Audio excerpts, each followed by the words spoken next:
Hello అందరికీ welcome back to Kritika's kitchen. ఈరోజు మన రెసిపీ వచ్చేసి స్వీట్ రెసిపీ అండి. మక్క గారెలతో చేసుకునే స్వీట్ బూరెలు. టేస్ట్ చాలా బాగుంటాయి, అలాగే హెల్త్ బెనిఫిట్స్ కూడా చాలా ఎక్కువగానే ఉంటాయండి. సింపుల్గా ఇంట్లోనే చేసుకునేటటువంటి మక్క బూరెలు. ఇది ఎలాంటి హెల్త్ పేషెంట్స్ అయినా కూడా తీసుకోవచ్చండి. హెల్త్కు కూడా చాలా మంచిది. పిల్లలైనా పెద్దవాళ్ళైనా, స్వీట్ క్రేవింగ్స్ ఉన్న ప్రెగ్నెన్సీ వాళ్ళే కావచ్చు, లేదంటే షుగర్ పేషెంట్సే కావచ్చు, ఎవరైనా కూడా ఈజీగా తినేయొచ్చండి.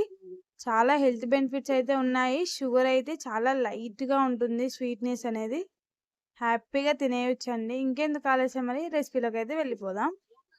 ఇది వచ్చేసి నేను ఒక 7 మక్కలను అయితే తీసుకున్నాను. మన నాటు కంకులండి, చూస్తున్నారు కదా. కొంచెం ముదిరిపోయినవైతే తీసుకోవాలి, మరి లేతవైతే తీసుకోవద్దండి. మొత్తం వాటర్ వాటర్ అయితే అయిపోతుంది మనం మిక్సీ పట్టినప్పుడు. చూస్తున్నారు కదా, ఇలాగైతే ఉండాలి. ఇందులోకి 3/4 kg వరకు బెల్లం తురుము అయితే పడుతుందండి. చూస్తున్నారు కదా, బెల్లాన్ని అంతా కూడా ఇలా తురుముకొని అయితే పెట్టుకోవాలి.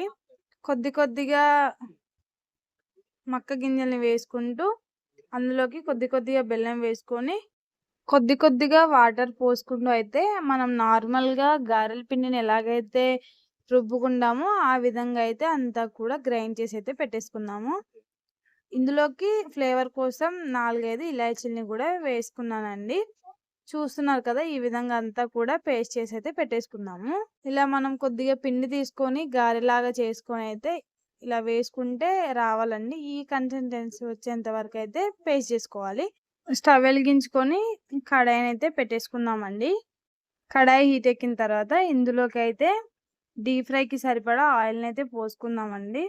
నేను ఇక్కడ వచ్చేసి ఫ్రీడమ్ రిఫైన్డ్ సన్ఫ్లవర్ ఆయిల్ని అయితే యూజ్ చేస్తున్నాను. చాలా లైట్గా ఉంటుందండి, హెల్త్కి కూడా చాలా మంచిది. ఇలాగ పిండిని కొద్ది కొద్దిగా తీసుకుంటూ గారెల్లాగైతే వేసుకుందామండి. వేసుకొని చక్కగా అంతా కూడా రెండు వైపులా గోల్డెన్ బ్రౌన్ కలర్లోకి వచ్చేలాగైతే ఫ్రై చేసుకుందాము. ఇదంతా కూడా లో ఫ్లేమ్లోనే పెట్టి చేసుకోవాలండి, అలాగైతేనే క్రిస్పీ అండ్ క్రంచీగా వస్తాయి. లోపటి వరకు కూడా చాలా చక్కగా కుక్ అవుతుంది. వీటిని వేసిన వెంటనే అయితే తిప్పకూడదండి. కొంచెం బాయిల్ అయిన తర్వాత అవే ఆయిల్ నుంచి పైకి తేలుతాయి, అప్పుడైతే తిప్పాలి. చూస్తున్నారు కదండి, చక్కగా అంతా కూడా ఫ్రై అవుతున్నాయి. ఇలాగే పిండినంతా కూడా కొద్ది కొద్దిగా వేసుకుంటూ చక్కగా ఇలా రెండు వైపులా కూడా తిప్పుకుంటూ ఫ్రై చేసుకుందాము.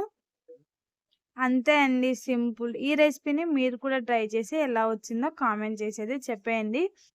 ఈజీగా డైజెస్ట్ అయిపోతాయి, పిల్లలైనా పెద్దవాళ్ళైనా ఎవరైనా తినేయొచ్చండి. ఒకసారి నేను చేస్తుంటూనే మా వాళ్ళు అయితే ఇంకోసారి తినేస్తూనే ఉన్నారండి. చాలా బాగుంటాయి. ఈ రెసిపీని మీరు కూడా ట్రై చేసి ఎలా వచ్చిందో కామెంట్ చేసేది చెప్పేయండి. ఇలాంటి మరెన్నో ఇంట్రెస్టింగ్ ఫుడ్ వీడియోస్ కావాలని అనుకుంటే మన ఛానల్ని please do like and share and subscribe. Thank you for watching.